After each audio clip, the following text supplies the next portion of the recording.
déjeune toujours pas, toujours jeûne intermittent, ça me va très bien. Incroyable. Moi j'ai déjeuné, je déjeune des gros déjeuners. Ouais. Pété. Mais sainement. Donc j'ai mangé aujourd'hui des œufs, j'ai mangé une tartine avec du Saint-Moré Light, 8% de matière grasse. Si je veux être précis. Petit placement de produit. Avec aussi du beurre de cacahuète, de la confiture et qu'est-ce que j'ai mangé d'autre et un yaourt. Au restaurant grec. ou quoi? Non, je chez vais- moi, c'est le Je vais matin. te présenter mon collègue, mon pote. Ouais, mais je Vous fais allez- mais après je fais du sport avant, enfin je fais du sport très tôt, donc Finalement. après je mange. Ah ouais. Ouais, donc j'ai faim. Mais j'ai pas besoin de beaucoup d'heures de sommeil. Donc ça c'est un fait. 6 heures, je suis bien. 7 heures, je suis au max. C'est vrai. 7 heures, c'est une grasse mat. Ouais. Mais ça dépend Ouais, des gens. c'est un Ouais, ça avantage. dépend des Ouais, gens. Il m'énerve déjà. Ouais, Non, mais ça dépend des gens. Et donc quoi, tu tous vois. les jours 5h30 Tous les jours, tu te lèves et puis t'es chez toi en train de soulever des trucs, courir. Ouais, je cours, je cours, je vais soit au CrossFit, parce que j'ai cours à 6 heures de cross, pas tous les jours, mais je vais 2 fois par semaine, et je fais du MMA. Donc on vous avait pas commencé l'émission comme ça, mais c'est très bien qu'elle commence comme ça. Vous avez vu le public qu'on a ici directement, ça démarre. Mais ça veut rien dire, hein, moi je connais des entrepreneurs qui ont très bien réussi et qui n'ont aucune routine, hein, qui se lèvent à 11h du matin. Ah ouais, je veux bien dire, sûr. C'est vraiment Bon, chacun son bon. truc. Tu te sens visé Évidemment. Évidemment, on s'en doute. Bienvenue dans cette nouvelle émission. Aujourd'hui, on va parler entrepreneuriat et alimentation. On a deux entrepreneurs incroyables qui sont là. Il y a Benoît, le CEO d'Équilibre, qui livre 8000 repas par jour dans les écoles, complètement bootstrappé. Et on a Adlan qui, revenant du Congo, a décidé de reprendre des franchises en Belgique. Et maintenant, le roi de la franchise en Belgique, il a des centaines d'adresses. Et tu bois du bubble tea, sans doute que c'est lui. Et tu manges un tacos en Belgique aujourd'hui, tu as beaucoup de chances que ce soit de chez lui aussi. Il faut tout nous raconter sur la franchise, comment bien trouver un bon emplacement, combien ça coûte, quelle marge on peut attendre. On va te raconter comment il a créé cette boîte en partant de rien de son garage à Braine-le-Comte. Ça fait super aussi rencontre entre eux, ils ont des business assez comparables. Et donc, c'était la nourriture entrepreneuriat, c'est une émission qui est pour toi.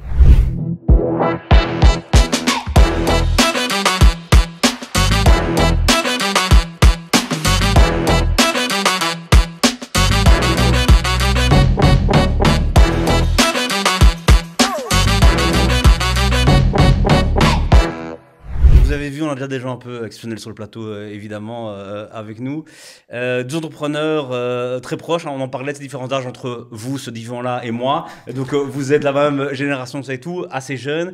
Vous êtes tous les deux dans l'alimentation, sur des angles complètement différents. Toi, tu aides t'es partout où les ados sont.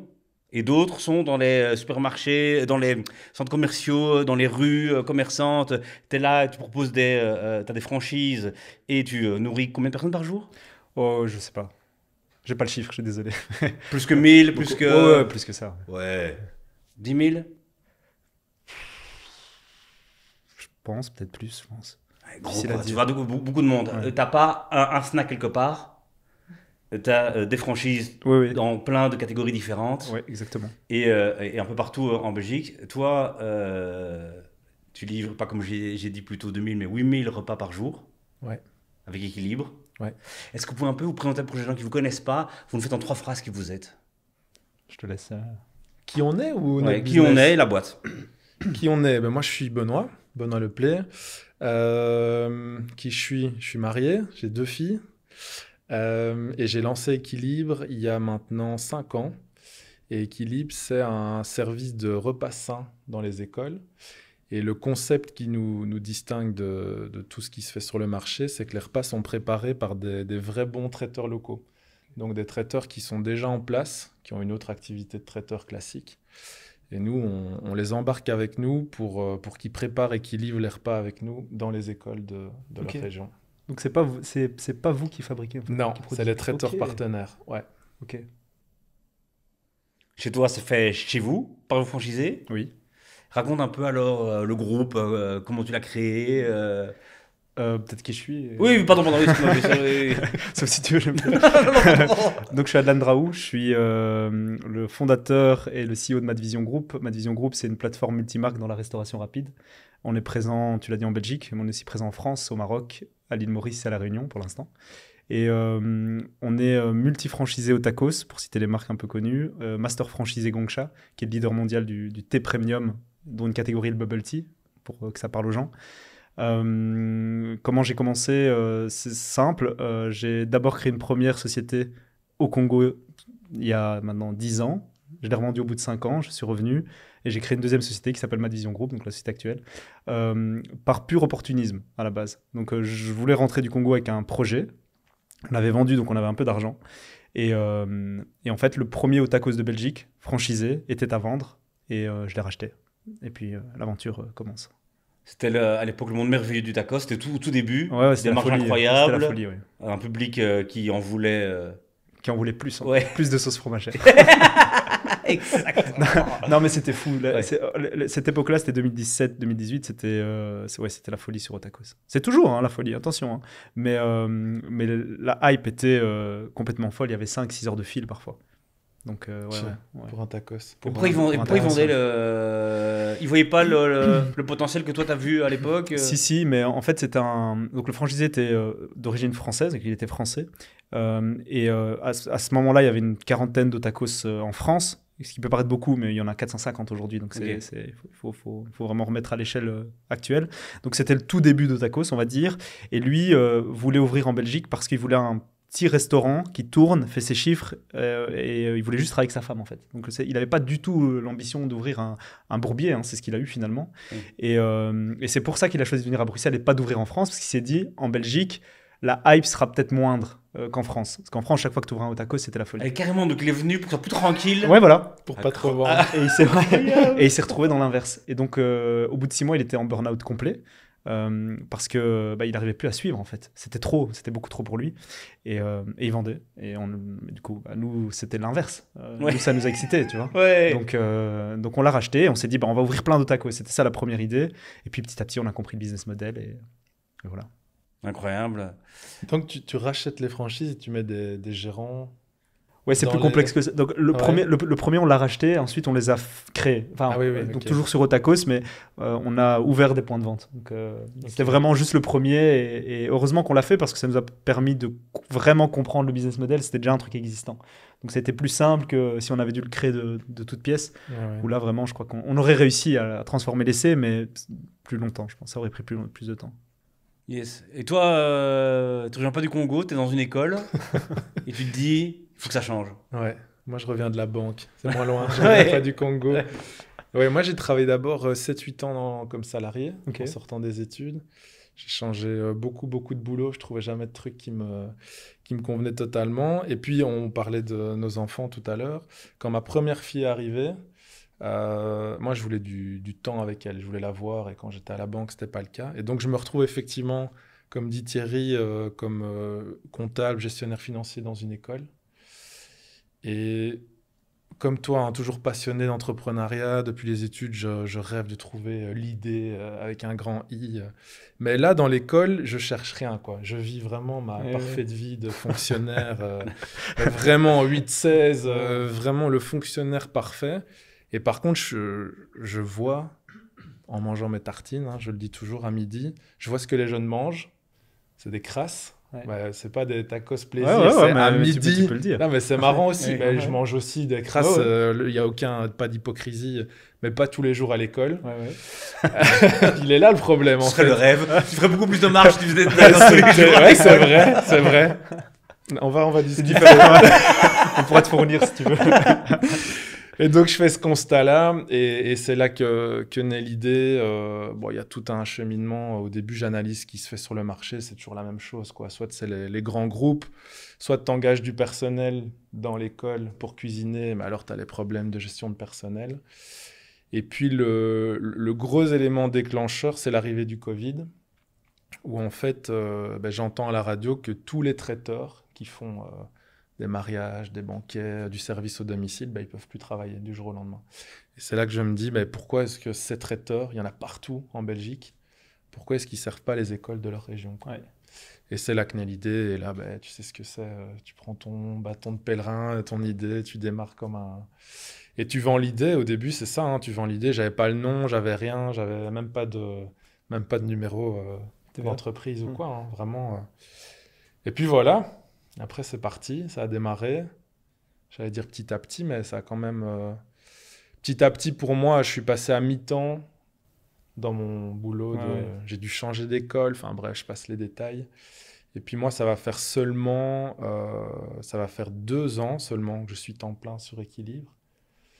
Et en fait, en même temps, j'ai même eu un début d'équipe avant d'être moi-même à temps plein sur le projet, quoi. Ouais, Donc, parce que tu dois allouer les ressources. Bah oui, c'est ça. Il y a Ouais. plus de sens. Oui, oui. Et puis, le mi-temps que j'avais dans une école, c'était le salaire, on va dire, alimentaire, mais j'étais tranquille, tu vois. J'avais un mi-temps, je faisais mon boulot pépère. Donc voilà. Et aujourd'hui, Super ouais, intéressant. on sert 200 écoles, donc En Wallonie-Bruxelles ou... Wallonie-Bruxelles, ouais. Et tu vas t'attaquer à la Flandre ou pas? Peut-être un Ou à jour, la France. si, ou à la France, ouais. Il a déjà les yeux qui pétillent. Non, Franchise. mais pour l'énergie, Bien pour sûr, l'énergie si. déployée, je pense qu'il vaut mieux aller en France qu'en Flandre. Ouais. Avec tout le respect que j'ai pour la Flandre, mais Non, ça mais reste un petit exactement. marché, quoi. Ouais, je pense que la France, ça ressemblera plus au niveau de la culture, etc., Clairement. du modèle et tout Oui, clairement. qu'en Flandre. Mais on a des contacts, on est pas mal sollicité, mais là, c'est quand même déjà une tellement grosse évolution que je l'ai en Clair. tête, mais je veux pas brûler les étapes. Je comprends. Tu vois. Et vous êtes dans un métier tous les deux de quotidien, hein, donc tous les jours tu livres des écoles, sauf le week-end. Toi, tous les jours, il y a des magasins ouverts. Ça ressemble à quoi une journée dans votre groupe, au niveau des opérations? Tu vois comment ça se passe? Tu vois comment ça se gère?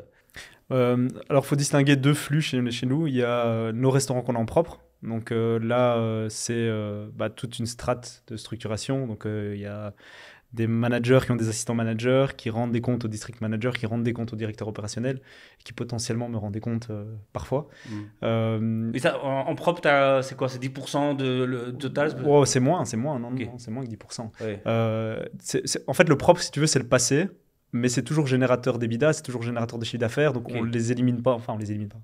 On ne s'en sépare pas encore. Ouais. Mais l'idée, c'est à un moment donné d'être complètement 100% franchise. Ok. C'est un autre métier, mais c'est un métier qu'on préfère. C'est Ok. vraiment égoïste, mais c'est ce qu'on préfère faire ça, que gérer des points de vente. C'est Et combien de points de vente en direct? en propre, au total, on en a 8, nous. Et en franchise, Gongsha et etc. compris, on a plus d'une trentaine. Donc Ok. ouais, c'est moins de 10%. Enfin, non, Et tu peux nous donner des idées de... c'est plus que 10%. Tu peux nous donner des idées de chiffre l'ouest. d'affaires ou pas? Global de Ouais, Madvision. Et est-ce que ça fait... Ouais. Ouais, en global, Madvision, on a 12 millions en propre. Donc, donc Madvision Group fait 12 millions. Avec les revenus franchisés, on est autour des 15. Ok. Donc voilà. Ouais, donc c'est 20% de ton... En nombre de points, Aujourd'hui, c'est 20%. mais du fait qu'on ne l'étend pas, il n'y a vraiment aucun projet en cours en propre. C'est pour ça que j'ai dit que c'est moins de 10%, mais non, je pense que c'est l'objectif que ce soit moins de 10%. Et même que ce soit zéro. En fait. Et donc, quand c'est en propre, il y a toutes les questions, et c'est pour ça qu'évidemment, un jour, vous s'en défaire, d'approvisionnement, de gens qui sont là, malades, pas malades, il faut staffer les ouvertures, des trucs comme ça, j'imagine. Exactement. C'est tout ce bordel-là où je me dis, Ouais. putain, mais j'ai découvert ça sur un point de vente. J'ai déjà fait 10 arrêts cardiaques, pour que je sois honnête, c'est chaud. j'imagine pas le truc. Et pour les franchises, c'est quoi les tout dés? Alors, en fait, c'est la gestion Ouais, client, l'accompagnement franchisé. Donc, je dirais pas client parce que c'est plus des partenaires, Ok. mais c'est l'accompagnement franchisé. Donc, s'assurer que leurs livraisons sont aussi, parce que c'est nous qui nous occupons de ça, arrivent en temps et en heure. Leur frustration, il y en a toujours chez les franchisés. Le marketing, la partie développement aussi de la franchise. La visite des locaux. C'est le quotidien du groupe, hein, c'est pas mon quotidien spécifiquement. Hein, donc il y a des gens qui font ça, mais c'est le quotidien du groupe. La recherche de nouveaux franchisés aussi. Les salons, les posts, LinkedIn, enfin peu importe. Tout ça fait partie du quotidien. Mais c'est vraiment deux entités qui cohabitent, mais qui sont quasiment totalement séparées. Ok. Et toi, ton temps à toi, c'est plus franchisé, développement de nouvelles franchises, ou tu es encore un peu dans tout Moi, je suis dans tous les sujets, mais ce que je préfère et ce que je fais majoritairement, c'est le développement. Ok. Donc, les gros franchisés, on va dire, les multi-franchisés, c'est moi qui vais les gérer en direct. J'accompagne aussi dans les salons, les stratégies d'acquisition de nouveaux franchisés. Les gros incendies, je suppose que c'est aussi la même chose pour toi, c'est moi qui les éteins. Donc quand c'est trop problématique, c'est moi qui dois intervenir. Un dernier incendie que tu as dû éteindre, c'est quoi? Ça ressemble à quoi? Pourquoi on va de l'extérieur On a eu, donc on est présent au Maroc aussi, on a eu un de nos conteneurs très important qui était bloqué là-bas pour X ou Y raison obscure, on n'arrive pas à démêler comment dire, les joies de l'Afrique, de manière générale. Sauf que le franchisé a besoin de sa marchandise. Le conteneur est bloqué, on n'arrive pas à le débloquer. Il y a des matières qui sont périssables. Il fait 40 degrés. Du coup, je dois aller au Maroc et je dois débloquer le truc, quoi. Voilà. Ce genre d'incendie-là. Ouais, Ok. c'est quand même gros. Hein. Et le fait que toi t'y ailles, ça a débloqué. Ça permet déjà de réduire la pression sur les équipes parfois qui n'ont peut-être pas ton degré d'acceptation du stress et du niveau de stress et de frustration, parce que tu es frustré quand tu n'arrives pas à débloquer un truc. Et puis c'est bête, mais le fait que tu y ailles, déjà, les franchisés se calment, parce qu'ils se disent, attends, c'est le CEO qui se pointe, donc en fait ils prennent le problème au sérieux. Donc rien qu'en termes d'image, même si tu viens et que ça tombe, tu règles rien. Ça montre que tu es impliqué. Ça montre que tu es impliqué, et ça calme, et ça rassure, et ça permet de trouver des solutions. Mais non, je pourrais envoyer des gens. Mais je sais que le niveau de stress que je vais leur mettre, en fait, il n'est pas utile. Et qu'après, je vais un peu les brûler pendant les semaines qui suivent, parce que mentalement, ils vont être fatigués là où moi, je le serais peut-être pas. Tu vois. Toi, Benoît, ton quotidien chez toi, du lundi au vendredi, il y a 8000 plats qui partent dans les écoles. Ça ressemble à quoi mais c'est marrant parce qu'en t'écoutant, je me dis notre système avec nos traiteurs partenaires, tu peux un peu l'associer quand même à un système de franchise, même si c'est pas le titre. Clairement. C'est-à-dire que moi, le problème que j'avais soulevé, c'est que les écoles et les traiteurs, certaines avaient déjà travaillé avec des traiteurs, mais tu as des soucis de gestion de la communication quotidienne. Un bête exemple, l'école qui appelle le traiteur à 8h pour ajouter 2 repas VG, le traiteur, il décroche même pas son téléphone, il est dans sa cuisine. Problème de facturation, les écoles, elles payent 3 mois en retard. Les traiteurs, Horeca, trésorerie, gestion des commandes, les parents, les plaintes. Et donc, en fait, nous, Équilibre, on gère vraiment tout ce qui n'est pas le métier même, soit du traiteur, cuisiner et livrer, soit de l'école. L'école, sa fonction, c'est d'éduquer les enfants. C'est pas de gérer une restauration ou un service de repas. Donc, nous, on s'occupe de tout ça depuis l'équipe commerciale, démarchage, marché public, enfin relations commerciales. On gère le quotidien, je ne vais pas dire la tonne, mais 8000 repas tous les jours, tu prends 5% d'erreur, on va s'éviter les calculs mentaux. C'est beaucoup. C'est beaucoup. C'est de tout, hein, un accident sur la route, un retard, donc ça c'est nous qui prévenons l'école. Un livreur qui s'est trompé entre 2 écoles, c'est de l'humain, hein. Enfin, c'est comme toi, il y a des erreurs humaines tous les jours. Apaiser les tensions aussi parfois, beaucoup. Et puis on va plus loin, gestion, quand même analyse de la qualité. On a un gars dans l'équipe qui est dans le métier depuis 25 ans, cuisinier de base, etc. Enfin voilà, on fait des animations dans les écoles sur la sensibilisation pour les enfants. Voilà, on fait vraiment c'est pour ça alors il y a une plateforme de commande aussi, j'en parle même pas spontanément. Des fois je suis frustré parce que de manière comme ça générale, on résume Équilibre à notre plateforme de commande. C'est un outil, c'est un super outil en plus, c'est un argument commercial de dingue, mais on n'est pas qu'une plateforme. En fait, les parents peuvent commander, payer en direct. L'école s'occupe de rien, le traiteur non plus. Mais on n'est pas que ça, loin de là. D'ailleurs, on est 9 aujourd'hui dans l'équipe et il y a du boulot largement pour 9. Et comment tu t'assures de la qualité vu que tu travailles avec plein de traiteurs différents, comment tu t'assures de la qualité? C'est la question que tout le monde... Donc, au début, quand je l'ai lancé, le premier traiteur, je lui ai fait confiance. Hein. Moi, j'adore manger, mais j'ai pas du tout de formation. J'ai été chez lui, j'ai vu sa cuisine, ça a l'air propre. Alors, tu fais... c'est les débuts, c'est quand même magnifique, tu vois. Ah ouais, non, mais les débuts... Charlotte et des gants. Tu regardes vite dans la voiture avant, à l'AFSCA, donc tu fais le gars sérieux. Montre-moi ton autorisation, AFSCA. Il fumait pas dans sa cuisine. Non, voilà, c'est ça. C'est bon. C'est parti. C'est pas mal ici. C'est meilleur que le snack d'à côté. Après, des fois, on a vu des trucs... Comment on fait un stoom? Ok. C'est ça. Après, au fur et à mesure qu'on a grandi assez vite, j'ai vite compris qu'il fallait un expert du domaine. Donc, cet expert, il est là déjà depuis quasiment 2 ans. Lui, il fait le tour de tous les potentiels traiteurs. Donc, il y a une vraie analyse de la cuisine, de ce qu'ils font. Ils goûtent les plats. On rigole entre nous, on l'appelle le goûteur, mais c'est vraiment ça. Voilà. Et puis, sur le temps de midi, et ça, c'est Julie, c'est ma femme qui travaille à mi-temps pour Équilibre. Elle fait le tour de toutes nos écoles partenaires sur le temps de midi, au moment où les enfants mangent, au moment où les dames de service servent les repas. Et là, tu as des retours de terrain hyper cash. Tu vois, c'est pas la direction d'école qui nous envoie un mail. Mes équipes m'ont remonté il y a 3 semaines. Non, c'est le jour même. Si c'est pas bon, c'est pas bon. Et même, elle demande aux enfants et tout, ça fait des chouettes moments. Mais les enfants, tu sais ce que c'est si c'est pas bon. Non, mais je le dis toujours, tu le sais direct. Donc, on a quand même un vrai... Et on fait le retour directement au traiteur. Mais plus de 30 traiteurs partenaires, c'est une gestion de dingue, en fait. C'est parce que derrière ces 30 traiteurs, tu as chaque fois un ou une gérante, tu as son équipe, au total, c'est des centaines de personnes qui sont impliquées dans le service. Tu fais des contrôles de type bactériologique, etc. Ça, c'est les... En fait, là, on a l'AFSCA. Et d'ailleurs, c'est simple, quand il y a commencé à y avoir des articles sur Équilibre, on s'est tapé des contrôles AFSCA dans toutes nos écoles. On est vraiment un beau pays, quoi.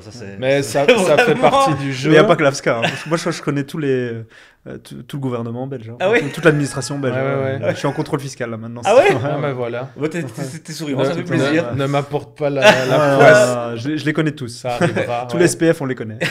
Mais tu sais que, anecdote véridique, le premier jour de service de repas d'Équilibre, et encore, c'était des sandwichs. Je me suis tapé un contrôle AFSCA à ma maison.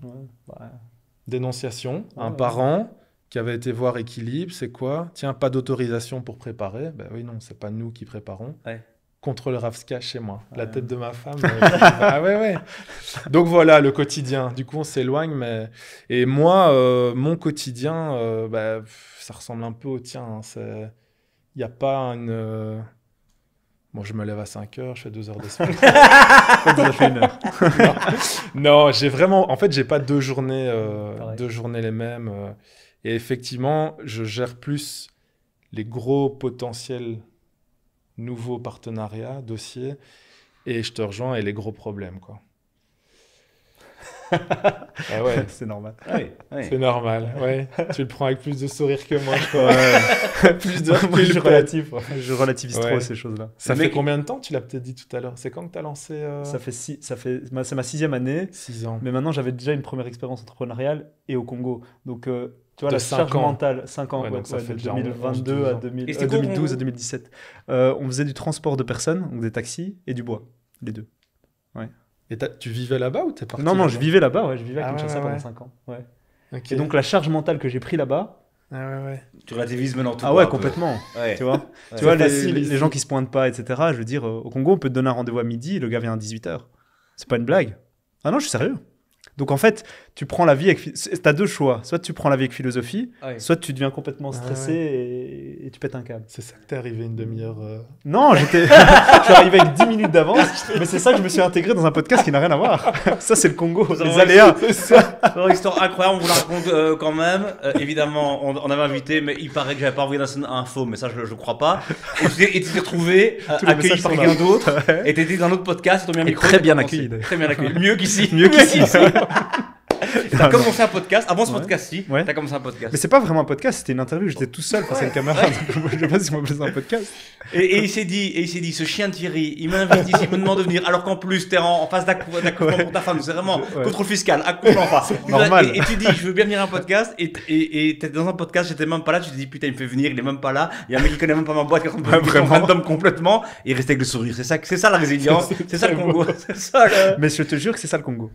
Là, on vient de résumer en ma matinée qu'est-ce que le Congo m'a apporté dans la vie. Je te jure que c'est ça. Mais je crois que je vais faire un voyage tu devrais, relativiser. Parce qu'il n'y a pas que ce que tu vis, il y a aussi ce que vivent les autres. Un petit aparté sur le Congo, mais il y a des gens, le matin, ils se réveillent, je le dis souvent, mais c'est vrai, ils savent pas s'ils vont manger au Congo dans la journée.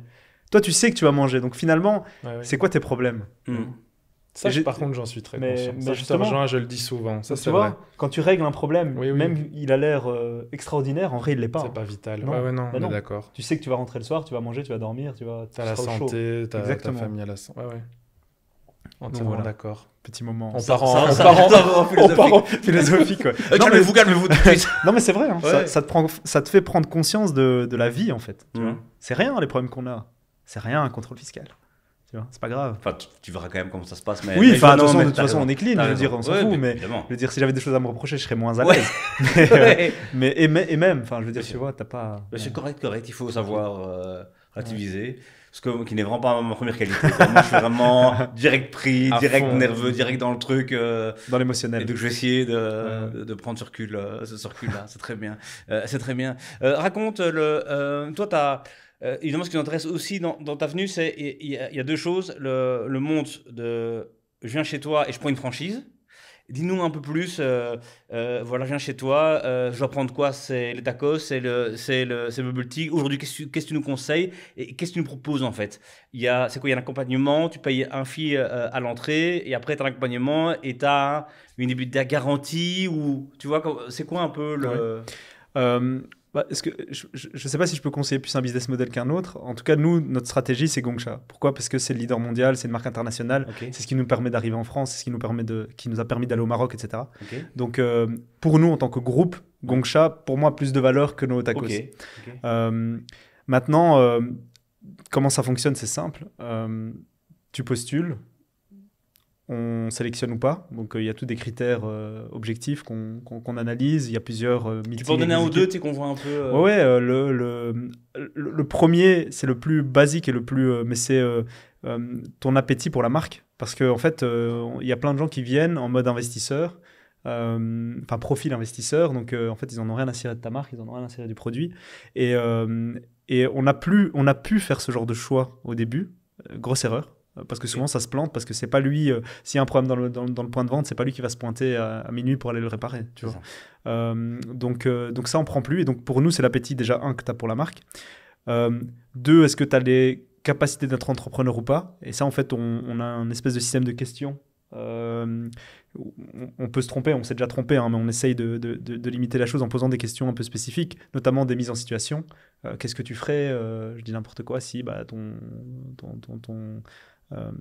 je sais rien, ton eau se pète, hein, tu fais quoi? Ouais. C'est débile, mais C'est on s'en concret. fout un peu de la réponse. Mhm. Mais tu vois, il n'y a pas de bonne réponse, mais on veut voir si, tu vois, il a le mécanisme de mettre les choses en place, de se dire, ah ben j'appelle le pompier, je viens, enfin j'en sais rien. Ouais. Et ça, c'est le deuxième point, parce que les gens, ce qu'ils oublient, c'est que beaucoup de monofranchisés, je ne vais pas parler des multifranchisés, parce que ça, c'est encore différent, mais les primo-accédants, c'est souvent des gens qui veulent changer de vie, un peu comme toi, finalement, à l'époque, où ils sont employés, ils veulent être entrepreneurs, ils n'ont pas spécialement, ils ont un peu peur, finalement, d'être entrepreneurs, ce que je peux comprendre, et donc ils veulent entreprendre dans un cadre, et c'est la franchise. Ils se disent, au moins, on est rassuré, on a un accompagnement, ce qui est vrai. Hein. Mais est-ce que vraiment, fondamentalement, ils sont entrepreneurs? Est-ce qu'ils sont prêts à bosser dans leur shop? Est-ce qu'ils sont prêts à passer des heures et des heures? Il y en a plein où la réponse c'est non. Ils pensent l'être, hein, mais on sait que c'est non. Ok. Et donc un fonctionnaire, ou quelqu'un qui a le modèle fonctionnaire, encore une fois, il n'y a pas de jugement de valeur là-dessus, mais c'est pas fait pour toi en tout cas, et donc nous on ne sélectionne pas. Ça, c'est un peu tous les critères objectifs. Et puis, tu signes, du coup. Et tu peux nous dire où c'est secret, tu vois, combien je paye pour. Tu vois, non, c'est pas secret, c'est officiel sur notre site. Okay. Donc, le droit d'entrée pour la franchise, c'est 30 000 euros. Donc, tu payes 30 000 euros. Okay. Donc, le droit d'entrée, c'est juste ton droit d'utiliser la marque pendant 9 ans chez Gongsha. 9 ans renouvelables. 9 ans encore, donc 18 ans techniquement. Donc, ensuite, tu as ton CAPEX, donc l'investissement pour faire le projet. Ça, c'est autour de 100 000 euros. Donc, tu es entre 100 et 120 000. Et là, je vais te donner un petit comparatif, c'est que sur un Otakos, tu es à 400 000. Ah oui, sur un McDonald's, tu as 1,5 million. Ok, ça permet de démarrer un truc. Voilà, avec moins de CAPEX, maintenant, tu fais moins de chiffre d'affaires, mais tu fais pas spécialement moins d'EBITDA. Tu vois, c'est aussi ça qui est relatif. C'est que, parce que j'ai beaucoup de primo-franchisés qui viennent, qui disent « Ah mais ouais, mais avec un Otakos, je fais n'importe quoi, plus d'1 million d'euros de chiffre d'affaires. » Ok, mais qu'est-ce qui te reste à la fin? Tu vois, un Gongsha, c'est entre 300 000 et 500 000 euros de chiffre d'affaires. Donc, tu as plus de la moitié. Mais tu investis 4 fois moins. Et qu'est-ce qui reste si tu gères bien? Qu'est-ce qui reste à la fin? Ouais, tu es autour de 25% d'EBITDA. Ok. Plus ou moins. C'est pas mal. Hein. Ouais. Un bon point de vente, bien géré, bien sûr. qui tourne bien. Mais c'est quand même... Vous devez quand même trouver le profil mix entre l'entrepreneur qui a qui a la dalle, quoi, qui a envie de bien faire, mais un peu investisseur. Il doit avoir des fonds. Enfin, Oui. il faut quand même un certain montant. En tout cas pour le premier, parce que ce qu'on constate souvent, bah, moi y compris, hein, nous quand on a commencé sur Otakos, on avait suffisamment d'argent pour faire peut-être les 2 premiers, et puis après c'est ta gestion et finalement la trésor que t'en ressors, le cash que t'en ressors qui te permet de faire les effets leviers avec les banques et d'aller plus vite. Et donc en tout cas pour le premier, il faut des fonds, mais quand tu regardes, il te faut quoi pour... allez, ton investissement global avec les droits d'entrée, c'est peut-être 150 000 euros. Un peu moins, je dirais 130 000 euros. 130 000 euros, il te faut 35, 40 000, et la banque te prête le reste, hein, dans les faits. Hein. Ouais, c'est vrai. Donc 35, 40 000 euros, c'est pas déconné comme somme à avoir. Et les banques, par exemple, elles connaissent ta marque et donc, tu vois, il y a 2-3 banques avec qui tu travailles souvent et donc peut-être t'es franchisé. Il y a déjà, tu vois, parce que le modèle est reconnu ou pas, ou c'est eux se débrouillent et trouvent le financement. Alors, il y a les deux. Donc, on travaille avec certaines banques. On a un contrat cadre, surtout sur la France. Okay. Mais parfois, les franchisés ont l'habitude avec leur propre banque privée, donc ils veulent absolument. Donc, ça, on peut pas l'imposer, mais on le conseille. Maintenant, ils connaissent la marque, oui, mais il faut qu'il soit solvable, le gars. Donc, je veux dire, si le franchisé, il est fiché à la Banque nationale, même s'il a les 40 000, il n'a pas d'argent. Donc, il n'y a pas de miracle. Non, il n'y a pas de miracle. On ne peut pas faire de miracle. C'est pas la banque à mon père, comme on dit chez moi, en Wallonie, tu vois. Donc voilà. Mais parce que nous, on fait aussi un travail de vérification en amont. Hein. Donc on demande des preuves de l'apport, etc. Mais encore une fois, tout se magouille aujourd'hui. Donc c'est déjà arrivé où on nous envoie des faux screenshots, ce genre de choses. Je fais ça avec ma banque toute ma vie au début quand je faisais de l'immobilier. Voilà. Tu étais indépendant, tu devais pour l'immobilier bête, hein, tu vois, des trucs. Tu es là, mais je suis indépendant, calme-toi avec. Tu vois, au tout début, tu vois, quand c'est vrai, ils ont peur évidemment, tu vois. Donc des fausses fiches de salaire, mon Dieu. Je propose même à mes collègues encore d'en faire quand ils en ont besoin aujourd'hui. J'adore ma banquière génération, j'adore. Hein, donc on se connaît, Karine. On va tout revérifier maintenant. Mais demain, tu as un contrôle fiscal. Non, mais quelle c'est la banque que tu as citée. Exactement, j'adore, c'est un partenaire. Oui. Mais maintenant, je suis très loin de ça, évidemment. Mais au début, pour se lancer, c'est sûr que je vois. L'attention, elle est là. Quand t'as pas tout ce que la banque et que tu crois en toi. Et toi, l'ensemble, c'est encore différent. Mais du bête immobilier, au début, tu vois, tu dis, OK, moi, je prends le petit risque de rien du tout, vu que le risque bancaire, il est existant. Tu sais que la banque, elle risque rien. Tu es dans l'immobilier qui est en sécurité, tu vois. C'est le petit banditisme, quoi. C'est de la piraterie, mais l'entrepreneuriat, c'est un peu de la piraterie. C'est plus ça, quoi. Piraterie, j'aime bien le mot. Mais c'est de la piraterie. Mais moi, la banque, à l'époque, pour faire un tout petit bureau chez moi, parce que j'avais pas d'espace bureau même, donc pour aménager une partie du garage en bureau, juste pour dire de bosser tranquille, j'ai quasiment dû mettre ma maison en caution, quoi. C'est fou, quoi. Et j'en veux pas à la banque, parce qu'ils sont dans un cadre et... Le banquier de l'époque, il respecte les règles et il a un décideur crédit au-dessus de lui. Et voilà. Mais sur le coup, c'est quand même très frustrant. Mais ça a été aussi notre cas. Hein. Au début, on avait quand même des fonds parce qu'on venait du Congo et qu'on avait vendu. Mais j'étais caution personnelle sur tous les crédits. Hein. C'est fou. Sur 100% des crédits. Hein. Tu dis vous étiez plusieurs? Ouais, enfin, donc si tu veux, j'ai un associé, mon directeur opérationnel, qui est mon associé, qui était avec moi aussi au Congo. Donc on était à 2, on est revenu à 2 pour le projet. Mais vous avez cette expérience à 2 Ouais. Ah ouais, ça fait 10 ans qu'on est associé. Tu peux le citer ou pas? Oui, il s'appelle Malik, non, il peut. C'est quelqu'un de très discret, il n'y a même pas de photo de lui, je crois, sur LinkedIn. Mais c'est un ami de base ou... Ouais, c'est un ami d'enfance. Ouais. En fait, je suis parti au Congo, au bout de 2 ans, j'étais débordé, donc j'ai demandé s'il voulait me rejoindre, il m'a rejoint. Donc voilà. Déjà très propre. Ça, tout le monde voulait me rejoindre. Redis, c'est où encore Congo? Ok. Après, on avait début de vingtaine. Tu réfléchis pas comme tu réfléchis maintenant. Donc, voilà, tu vois. Et on n'avait pas les moyens d'aller s'expatrier à Bali, tu vois, ce genre de choses. Donc, c'est le Congo, rien quoi. C'est le Congo au monstre borinage. Donc je veux dire. T'es de monstre. Je suis de monstre. Je suis de monstre. Il était de Glin. Donc je veux dire, ce qu'il voyait tous les jours. Au moins au Congo, il y a des beaux paysages. T'as pas dû lui vendre le projet trop longtemps, quoi. Non. Et tu sais qu'histoire vraie, je lui ai demandé un jeudi, le samedi, je prenais son billet. Non. Ouais, je te jure. Incroyable. Ouais. Le dimanche, il était au Congo. Ça, c'est sûr que c'est la nuit pour la vie, quoi. Ouais, mais 20 piges, enfin, tu vois, encore une fois. Non, mais ça tient. Pas truc. Oui, ça tient. C'est beau, quoi. Mais c'est parce que je crois qu'on se connaît tellement que ça peut pas. Vous pouvez tout vous dire. Ouais, voilà, c'est ça. Tu vois. C'est sûr. 10 ans ensemble. C'est beau. Ouais, franchement, chapeau. On y est, quoi.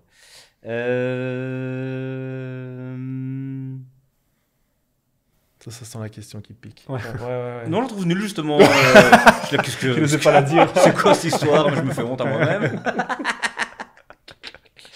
Ça, c'est quand on a utilisé ChatGPT. Non, raconte-nous un peu. On a parlé du potentiel économique et c'était pas mal de franchiser. Toi, ton traiteur, tu promets quoi? Et tu lui dis, tu auras tel rendement, tu vois, tu auras telle commande. En fait, moi, ton apport, c'est-à-dire que j'ai 3 mois de commandes qui sont assurées pour toi. C'est pour ça qu'il vient chez toi pour que c'est. Les traiteurs, on leur promet pas un volume. Enfin, au début, je l'ai fait, mais grosse erreur. Parce qu'en fait, les écoles, la clientèle, bon, on commence à faire d'autres clients, mais notre client vraiment cible, c'est les écoles. C'est un client qui a plein d'avantages, mais qui est très lent à la décision. Donc une école qui nous dit c'est génial votre concept, je veux vos repas, des fois ça peut prendre 1 an avant qu'on commence vraiment à servir les repas. Donc promettre un volume au traiteur, on ne le fait pas. Par contre, une fois qu'un traiteur, on a vu que ça pouvait devenir un chouette partenaire, ben, on lui promet tout notre service. C'est-à-dire, un traiteur moyen, il faut qu'il serve 150 ou 200 repas avec nous pour que ça devienne rentable pour lui. Okay. Le modèle, il est hyper simple, hyper transparent. Par jour. Par jour, ok. Par jour. Okay. Nous, on vend des repas à prix final 4 et 5 euros. Hein. Ah ouais. Potage, plat, dessert. Hein. Wow. Ouais, c'est un challenge. Un bubble tea, c'est combien? Ne me dis pas, j'ai pas envie de savoir. J'ai envie qu'on le mette dedans, j'ai envie qu'on le mette direct le prix maintenant dedans. Plus cher que le plat. Non, vraiment. Bah oui, cher, je sais, je m'en doute. 6 euros plus. C'est un autre monde, quoi, évidemment. Ouais, complètement. Ouais. C'est un achat plaisir, c'est pas le même. Ouais, bien sûr, bien sûr. Clairement. Ah ouais, nous, c'est tous les jours. Ouais. Je crois, enfin, t'as peut-être des clients qui prennent un bubble tea tous les jours, mais c'est pas la majorité. Ouais. Bref, et donc, nous, la promesse financière, c'est sur le prix de vente du repas, il y a 85% pour le traiteur, 15% pour équilibre. C'était pas si clair au début, hein, le prix et tout, à mon avis, tu sais ce que c'est, j'ai beaucoup galéré. Là, le modèle, il est clair. Et donc, le traiteur, parmi toutes les promesses, il y a la gestion de tout le quotidien, j'ai expliqué, on lui rapporte des contrats, on définit avec lui sa zone de livraison, qui, avec le nombre de traiteurs maintenant, a pu bien se rapetissir et on se rapproche de mon idée de base que j'avais. Moi, l'idée de base, c'était de se dire un traiteur, il ne doit pas faire plus que 10 km. Quoi. Ça, c'était l'idée du début. Mon premier traiteur, au début, des fois, il faisait 2 heures de route. Hein. Wow. Ah, mais j'avais pas le choix. Vu que j'avais vendu... En fait, moi, j'avais vendu à des écoles mon idée. Quand tu crois en ton idée, j'avais dit à des écoles, j'ai des traiteurs près de chez vous. Quoi. Et j'avais dit à des traiteurs, j'ai des écoles près de chez vous, mais pratiquement, j'avais personne. Quoi. Ben, ça s'est mis. Donc, et surtout, le traiteur, pour rentrer dans le dur du financier, on leur promet un paiement de ses factures 5 jours ouvrables fin de mois. Comment? Que l'école nous paye ou pas, c'est nous qui payons. Donc le traiteur, fin de mois, il nous rend sa facture. Nous, que l'école nous ait payé ou pas, mais ça, tu fais quoi? On le paye. Tu as des lignes de crédit avec les banques ou comment tu fais? Alors, comment j'ai fait? Au début, je jouais, piraterie. Non, mais je mettais la pression d'un côté pour pas payer le traiteur. Puis quand j'ai commencé à signer des gros contrats des communes, là, quand même, j'ai vu que ça allait pas le faire. J'ai pris des lignes de crédit à la banque. Et là, maintenant, j'ai pu me séparer de tout ça parce qu'on a une trésorerie qui permet de le faire. Mais quand même, c'est quand même toujours le gros point d'attention. Le gros avantage qu'on a avec les parents, on a plus ou moins la moitié de nos écoles où c'est les parents qui payent sur l'app, ce que je disais. Okay. Et donc là, évidemment, ce qui est génial, c'est que le parent, il recharge un portefeuille virtuel. Et nous, on touche l'argent directement. Donc, au mois de septembre, c'est parce que j'ai la tête sur les épaules, mais en septembre, tu as l'impression qu'on a gagné au loto, quoi. Parce que tu as des parents qui rechargent 500 €, fois... Donc, ça permet une trésorerie. Et ça, j'avoue que c'est génial, mais je m'en suis rendu compte après. J'ai pas eu cette idée-là. C'est quand j'ai vu ça, je me suis dit, ça, c'est pas mal. Ça aide à tenir notre promesse pour les traiteurs. Et puis, depuis cette année, on va plus loin. C'est qu'on négocie pour tous nos traiteurs. On négocie des prix chez leurs fournisseurs. D'accord. Donc, si parfois leur marge, pour certains, peut paraître, c'est des petits prix, vous prenez 15% de marge, oui, mais derrière, on a des prix qui parfois sont 20-30% moins chers que si eux vont en direct chez les mêmes fournisseurs. Et tu prends des des rétrocoms sur les fournisseurs ou pas? Enfin, tu n'es pas obligé de répondre. Non, il n'y a aucun. Chez certains, c'est le projet. Ouais. Non, il n'y a aucun. Y a aucun. Oui, chez certains, oui, évidemment, ça fait partie du. Et là aussi, c'est très marrant, c'est que c'est des contacts que j'ai tentés au début. Au début, quand tu as juste l'idée ou que tu sers 10 écoles. Et là, aujourd'hui, ils sont tous intéressés quand même, Ouais. quoi. Forcément, on sert 8000 repas tous les jours. Donc c'est chouette parce qu'on a un truc où le prix reste le nerf de la guerre. Et sur les réseaux, moi, je mène mon combat. Sincèrement, servir un repas à 4 euros, c'est scandaleux, hein. Un repas pour des enfants, potage, plat, dessert, sain. C'est très bas, tu veux dire. C'est beaucoup trop bas. Il est Oui. grand temps qu'on change un peu cette culture-là, quoi. Mm. Je demande pas 10 euros, hein, mais si on peut déjà le monter de 1 ou 2 euros, ça changerait la vie C'est vrai. de tout le monde. Donc voilà, en résumé, ce qu'on promet à nos traiteurs. Puis l'avantage aussi, c'est que même s'ils payent en retard, tu as quand même une espèce de garantie aussi au niveau. Parce que tu travailles principalement, tu me dis que des municipalités ou ce genre de choses. Ouais, C'est quand même safe en termes de paiement. Ouais. Même s'ils payent à 90 même jours. si c'est long, ouais, on n'a pas, je touche du bois, mais on n'a Ouais. jamais, on n'a pas d'impayé Ouais. de longue date, quoi. Le communal, oui, ils ont le droit et ils l'appliquent, et c'est cette bonne guerre de payer à fin de mois plus Ouais. 60 ou 90 jours, Ouais, quoi. c'est vrai. Plus 90, moche. Ouais. Que ça même existe, qu'un jour on dit que ce soit possible, dur. Évidemment, on voit là deux entrepreneurs qui tout réussit, un succès incroyable. Racontez-nous un peu les galères maintenant. Les galères. C'était marrant cette partie-là, mais non mais. Moi, j'ai une liste, hein. avec. Tu te souviens? On est d'accord. Je vais te laisser répondre et Tous je les vais aller soirs, il la chercher relie. la dernière en date. Les galères, il y en a tout plein. Moi, j'en ai beaucoup. Le problème, c'est souvent le problème avec les galères et ma façon de penser, c'est que je les oublie. Ok. C'est comme je suis dans un mood de on les passe et puis c'est passé. Mais je dirais les grosses galères à gérer, c'est souvent quand un franchisé ça va pas. C'est plus facile à gérer quand c'est un de tes points de vente, parce que bon, ok, mais c'est ton point de vente et voilà, tu prends la perte et c'est tout. Quand c'est un franchisé, c'est assez compliqué parce que c'est parfois un projet de vie. C'est énormément d'humain, hein, la franchise, hein. Et donc, il faut appliquer certaines choses, qu'il y a des contrats, il y a ce genre de choses. C'est pas spécialement une question d'argent, hein, mais je veux dire, il faut que tu fermes d'une certaine manière, ça peut pas impacter la marque, donc il faut retirer rapidement les enseignes, mais en même temps, t'as mis ta vie dedans, entre guillemets, etc. Donc, Oui. je dirais que les vraies galères, c'est quand un franchisé ferme.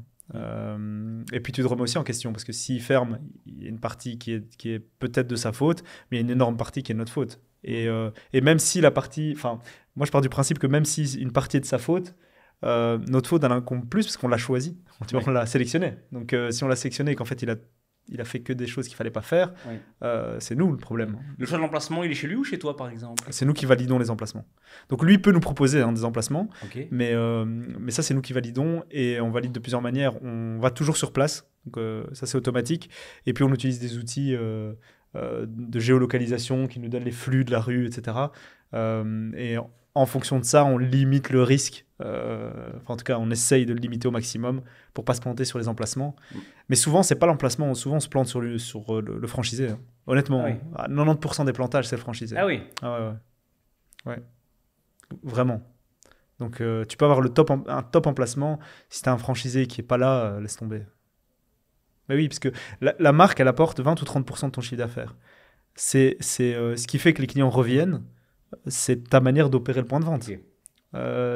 Tu viens, le produit, il n'est pas comme tu veux, il ne revient pas le client. Mm. On n'est pas McDo, il n'y a que McDo qui peut se permettre ça. McDo, tu vas, ton Big Mac, il est froid, tes frites, elles sont froides, tu vas retourner. Ouais. C'est le même pour Quick.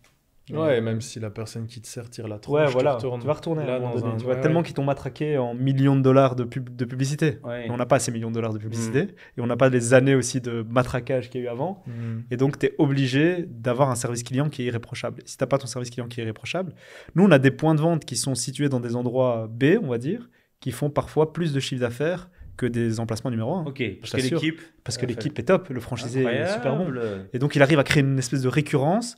Tu vois, tout à l'heure, on parlait de... Tu as des gens qui viennent boire des bubble tea tous les jours. Bah, on a certains points de vente où ils arrivent à avoir une clientèle fidèle qui vient tous les jours, en plus des clients.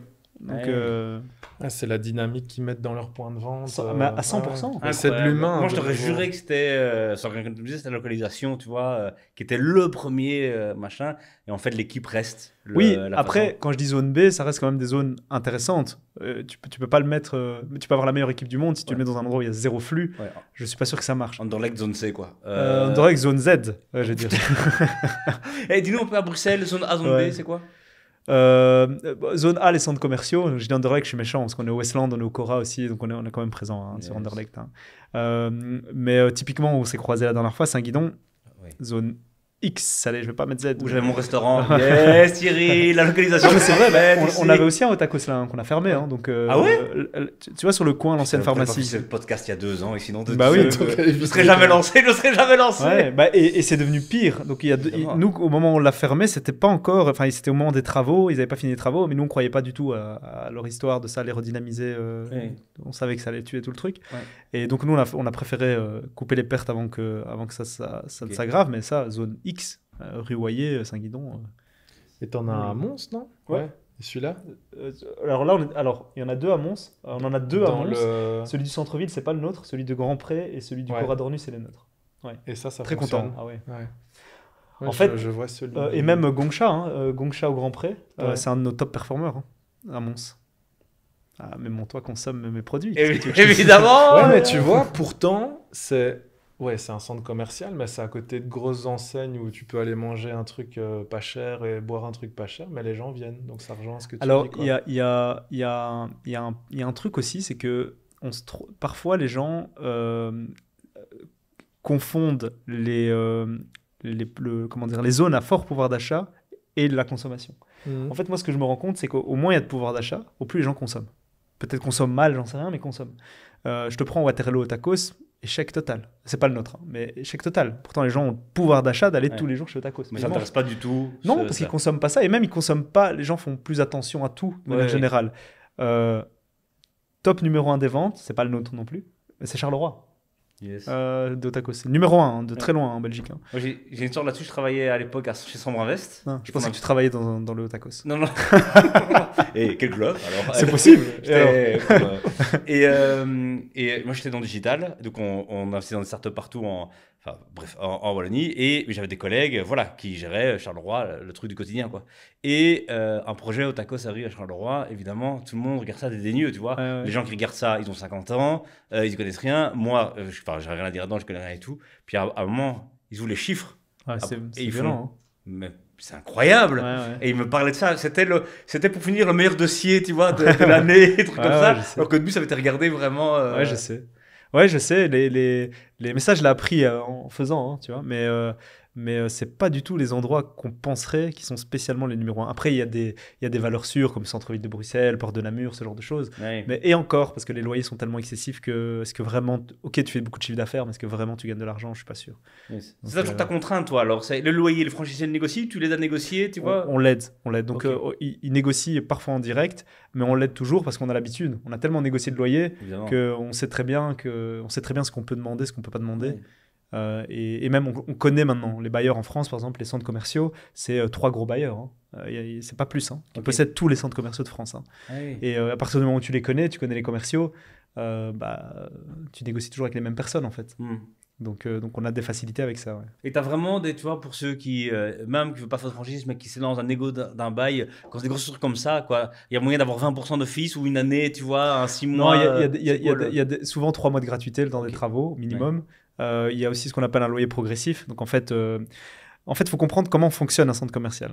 Donc les centres co, souvent, ils sont possédés par des boîtes qui sont cotées en bourse. Et la manière dont ils valorisent en fait les sociétés, c'est le prix au mètre carré. C'est ça. Donc souvent, ils vont chipoter pour diminuer ton prix au mètre carré. Parce qu'en fait, ça diminue la valeur in fine de la boîte en bourse.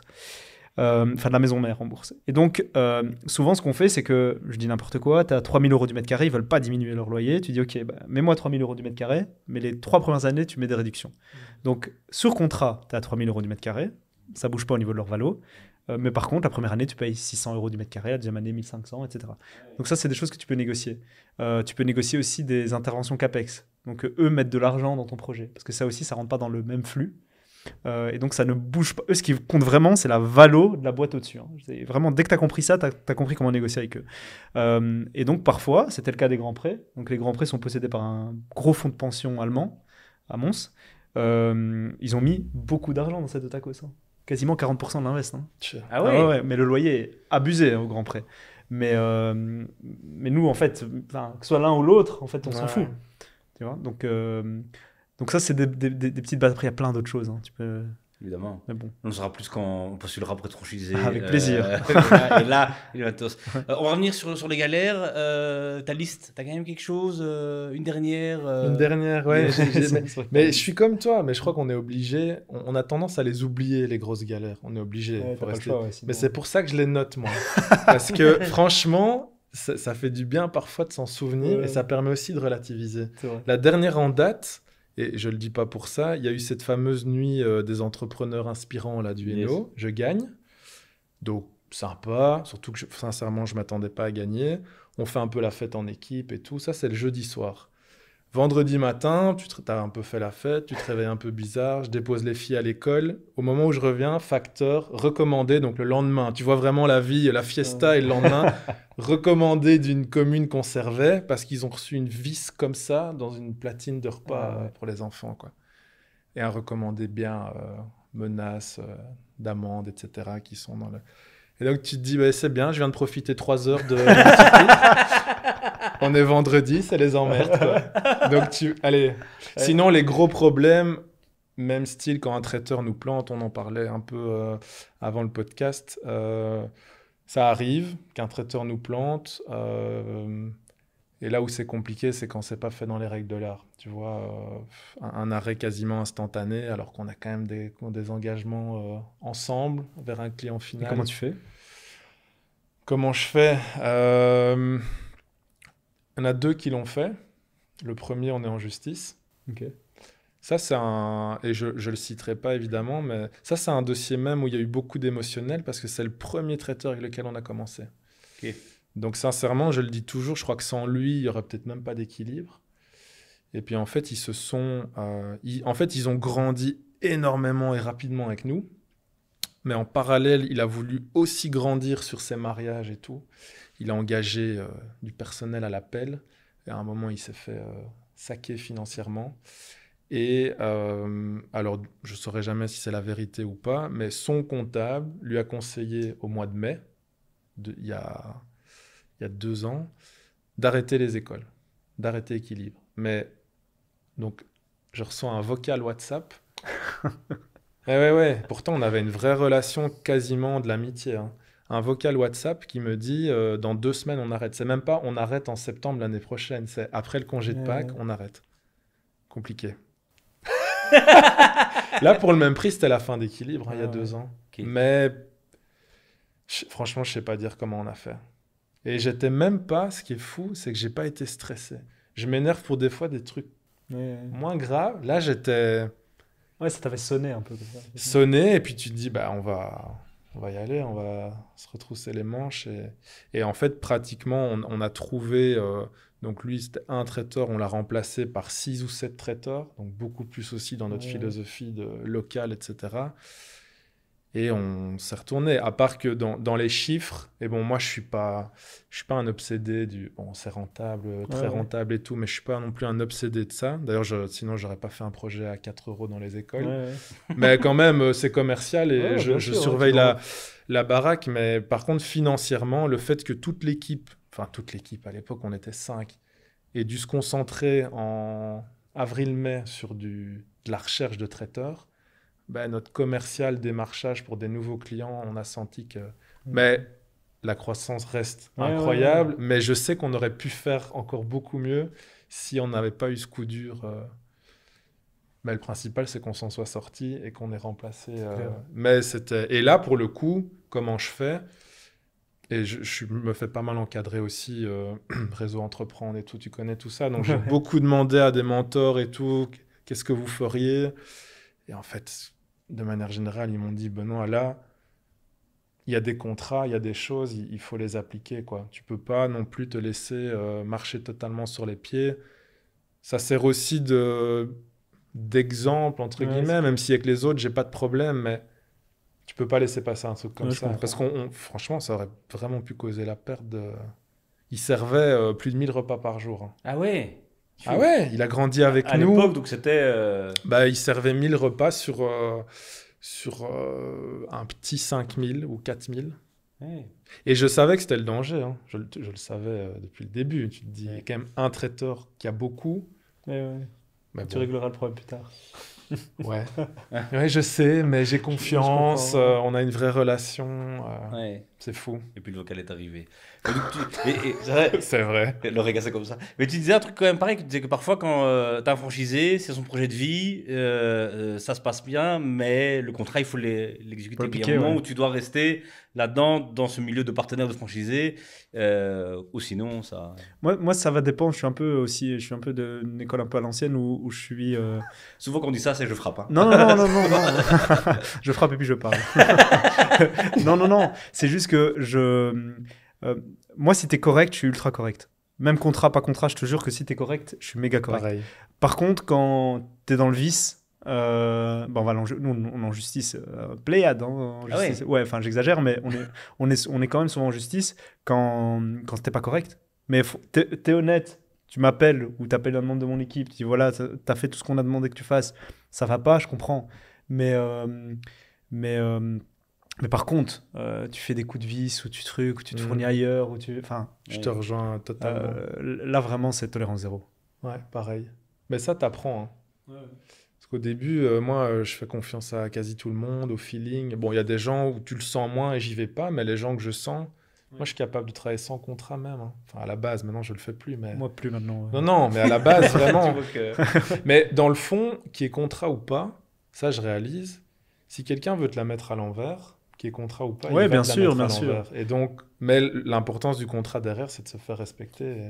Et puis ça met un cadre, et puis Ouais. si tu dois aller en justice, au moins t'as quelque chose. Ouais, T'as pas juste clairement. ça. Il m'avait dit que. Tu vois. Yes.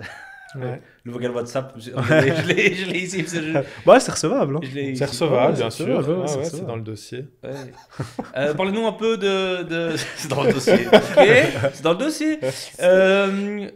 Les juges, ils doivent devenir fous aujourd'hui. Ils reçoivent des dossiers de vocaux WhatsApp à écouter et tout. Laisse tomber.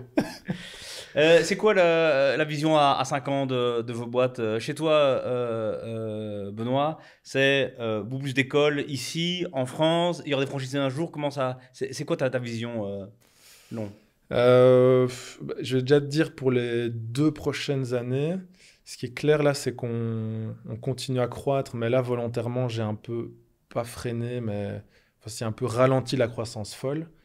Tu vois, en 4 ans, on est passé de 10, 50, 120, 200 écoles, de 1 à 35 traiteurs.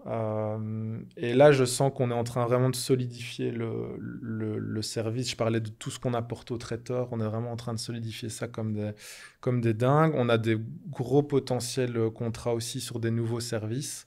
Donc, toujours Wallonie-Bruxelles pour l'instant.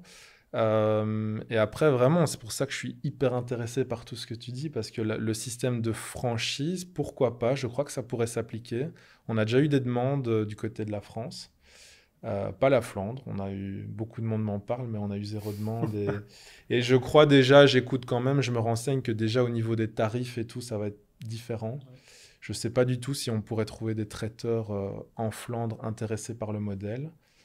C'est pas du tout les mêmes relations humaines et tout. Et de toute façon, pour la Flandre, ce qui est sûr, c'est qu'il faut un ou une Benoît flamand, quoi. Ça me paraît clair et net. Moi, je me débrouille en flamand, mais voilà. Il y a des gens bilingues dans l'équipe, mais il n'y a rien à faire. Il faut un... Tu me disais, quelqu'un qui porte le... Ouais, le clairement. aussi, Et même tu pour le disais tout à l'énergie. l'heure, quelqu'un qui est le moi, le ou la. C'est vrai.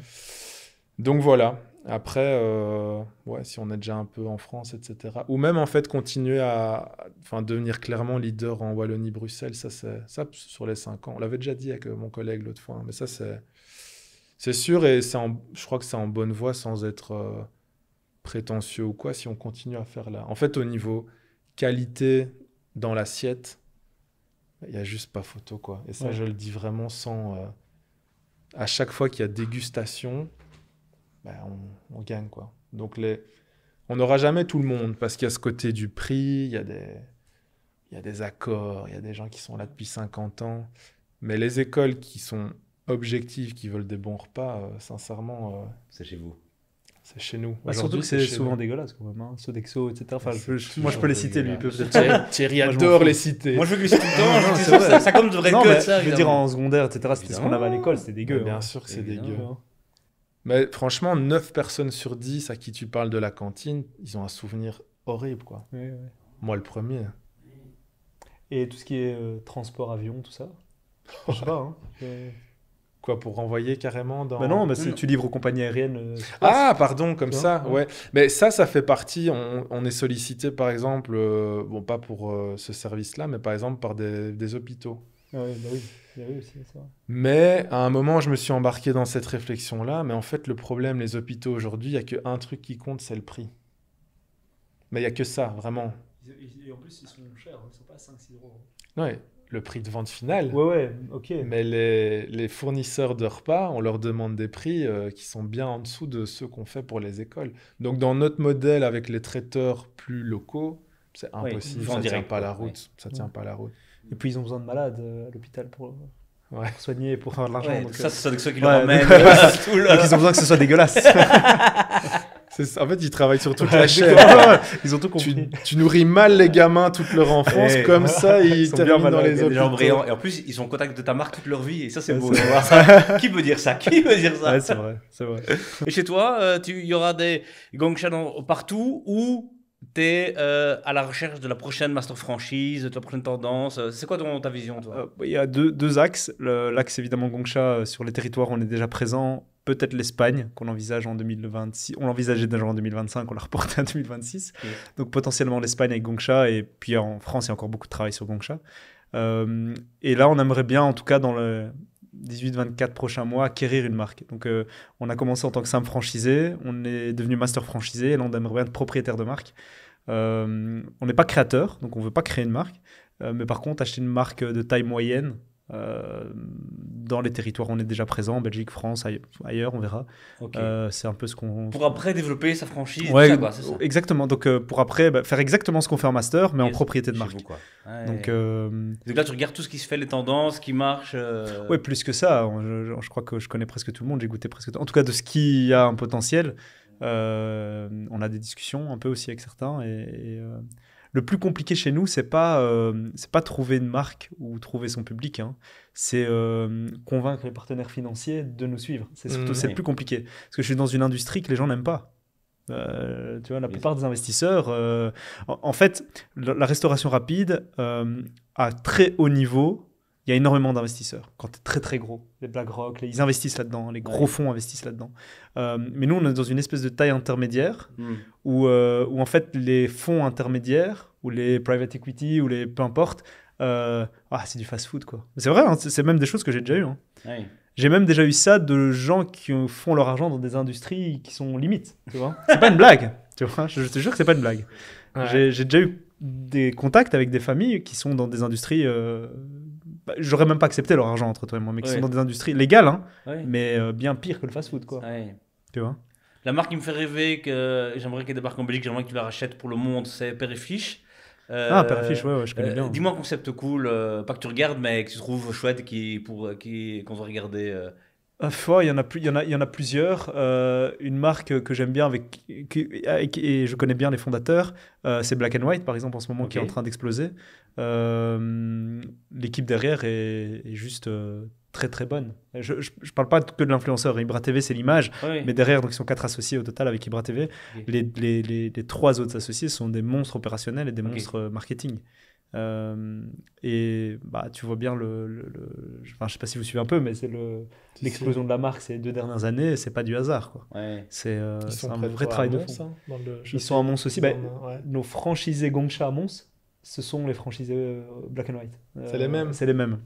Et même les fondateurs, on se connaît très bien parce que c'était eux qui avaient lancé Otakos à l'époque à Charleroi. Ok. Tout se rejoint. Ouais. Exact. Ouais. Et eux sont pas du tout des gens publics, etc. Enfin, c'est Ibra TV, donc l'influenceur qui se met en avant pour tout. Mais c'est pas du tout lui qui fait le travail derrière. Hein. Évidemment. Mais toi, tu fais plus les deux. Hein. Toi, tu as aussi le visage de. Ouais, je te vois beaucoup quand même. Ouais, je fais les deux. Ouais. Parce qu'il y a aussi un truc, c'est que c'est rassurant pour le franchisé de mettre un visage. Ouais, tu vois, c'est un peu bête, mais ça humanise le truc. Ouais. Et puis, de toute façon, j'essaye en tout cas d'être ultra transparent sur ce qu'on fait et sur les problèmes et sur le.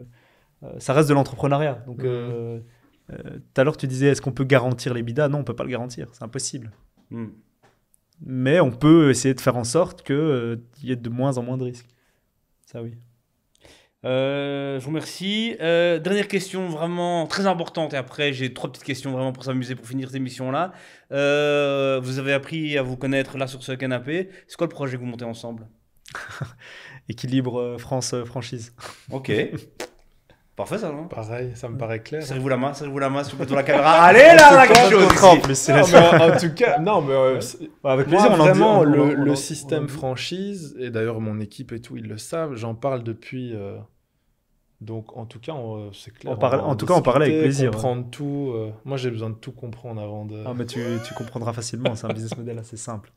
C'est pas si compliqué que ça hein, quand tu te Non, non. Non, mais voir si le concept équilibre peut peut être rentable. correspondre à. Mais Non, surtout- rentable, ça, je suis sûr que oui. Pour le franchisé aussi, Ouais. tu vois, parce que comme il y a plusieurs couches, là tu rajoutes une couche. Puis, il n'y a entre- pas il y a pas d'investissement dans un bâtiment chez nous. C'est vrai. Tu vois, c'est les. Non, c'est vrai, c'est vrai. Ça va pas C'est être un si peu- simple que ça, mais c'est cool. Hein, je sais pas. Dans un an, cette histoire est Imagine. réglée, on ouvre un truc Bah, incroyable, on franchement, ouvre. Je suis déjà là, on ouvre, imagine. vous ouvrez, mais je suis là, je veux dire. Et on par va contre, ça. ce qui est bien, Très c'est que Équilibre, la marque et le concept, il est protégé sur toute l'Europe depuis un moment. Ça, quand même, tu vois, quand on parle d'ambition, Et là- je suis très calme et tout, mais. Brenne le compte, mais on avait. Quoi, Braine-le-Comte? Bah rien, je dis. Si t'as dit ça avec un Bah, pas air du de- tout, je veux dire, au départ, justement, on part de Braine-le-Comte pour conquérir le monde, comme on est parti de Mons et de Glun pour, tu vois, Ouais, non, tu vois. incroyable. Incroyable. Question rapide pour terminer, le plat, produit, le thé, qu'est-ce qui marche le plus chez vous aujourd'hui? C'est un thé, enfin un produit chez Gongcha qui s'appelle le Dirty.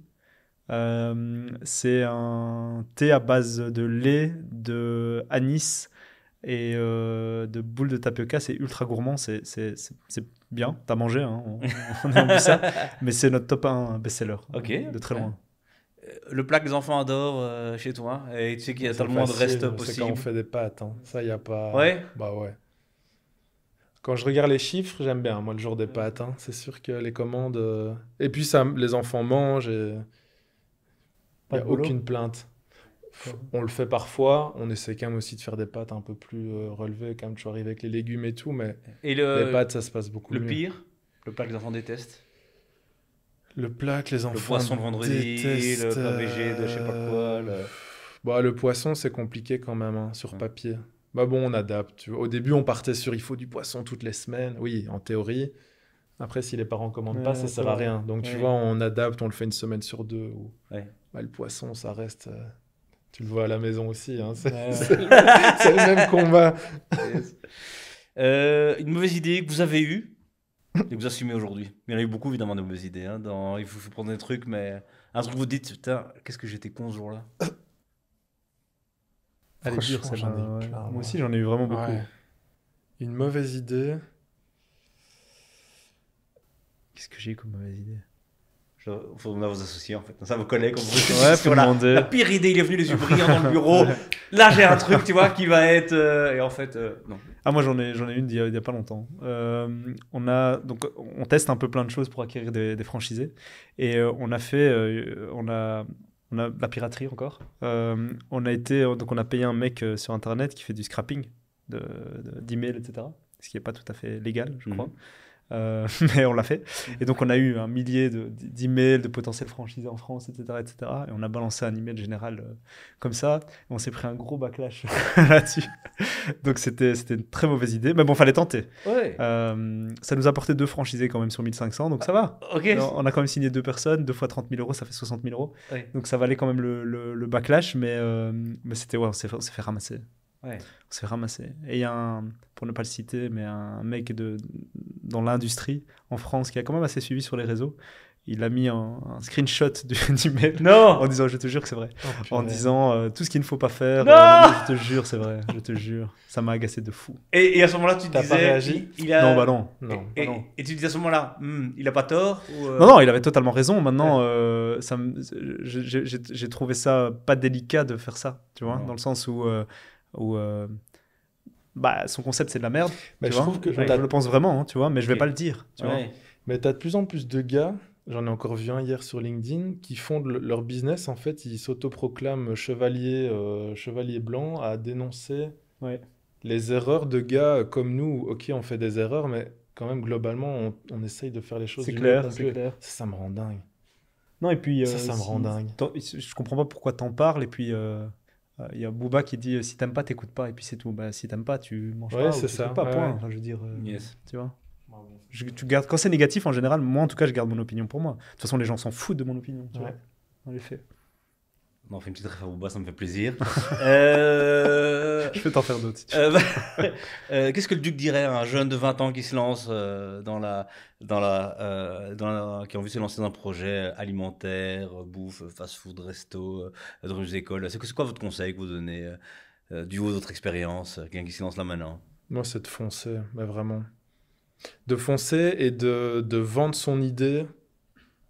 De vendre son idée avant de commencer à réfléchir. Je vais aller chercher 10 000 € pour faire un site web. Je vais payer une agence de marketing pour trouver un logo. Vends ton idée, quoi. Ça, c'est vraiment le plus gros conseil que je peux donner. Vends ton idée, récolte les retours. D'abord même à ta famille, à tes proches.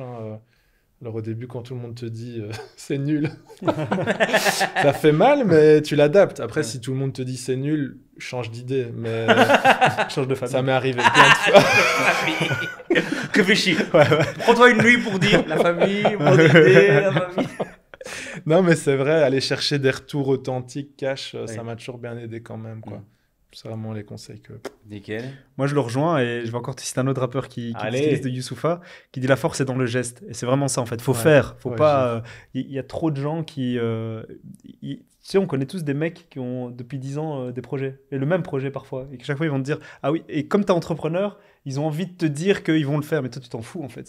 Mais non, mais c'est vrai. Ouais. Mais je suis assez d'accord avec lui. C'est qu'il faut faire. En fait, on s'en fout de... On a tous commencé, enfin je sais pas pour toi, mais moi j'ai commencé avec 0 moyen. Et on est là où on est par le fait qu'on a fait, qu'on a échoué, qu'on a refait, qu'on a échoué, qu'on a fait. Et à un moment donné, moyen, pas de réseau, t'as été, quoi. Et en exemple, moi je vais pas parler d'un rappeur, mais 2 secondes de mon frère. Vas-y. Il avait une idée, enfin on a toujours eu plein d'idées ensemble. Des idées, je te jure, des trucs pourris, des trucs où on n'a pas osé, où on n'avait pas les moyens, où je suis sûr qu'on reprend ces idées-là maintenant et on y va, il y a moyen que ça fonctionne. Lui, il est dans le monde de la construction, bref, il a toujours plein d'idées. Un jour, il me parle d'une idée, je lui dis « Ah, celle-là, vas-y, tu vois, je crois qu'il y a vraiment un truc, sans connaître moi-même le milieu. » Le lendemain, il revient avec une autre idée. Je lui dis, non, ton idée d'hier, là, eh ben, cette idée-là, il a été dedans et il est en train de faire un chouette truc, tu vois. Donc, c'est vraiment... Enfin, ça résume tout ça, mais il faut y aller, quoi. Il faut arrêter de parler et il faut y aller. Et faire des erreurs, ça fait partie du... Yes. Petite déception, j'ai vraiment bien aimé que tu cites, tu vois, Véronique Sanson, tout que c'est vraiment le cliché, tu vois, qu'on ait du gros rap d'un côté. Moi, je citais plutôt, j'adore Véronique Sanson. Comme Claude François disait. En vrai, pourquoi pas? Il doit avoir, tu sais, le mec qui cite trop les gens, tu vois, qui a vraiment le... Attends, à chaque phrase. Il y a des gens comme ça. Hein. Comme sur LinkedIn, des citations pour Axe. Très bon. Ouais, c'est l'argument d'autorité, tu vois, tu cites un truc pour... Ouais, c'est vrai. Les gars, un grand merci pour cette émission, cette rencontre. Merci à toi. Incroyable. On fait enfin tournage, on s'applaudit parce que ça fait quand même plaisir, évidemment. C'était cool, les gars. Trop bien. On se revoit dans 2 ans pour le lancement des Master Franchise France, Équilibre, Mad Kings. On voit ce que ça veut. Ça marche. Allons-y. Tout se passe bien. Merci d'avoir écouté cette émission. On se retrouve pour la prochaine très bientôt. Salut. Merci. Salut. Ciao.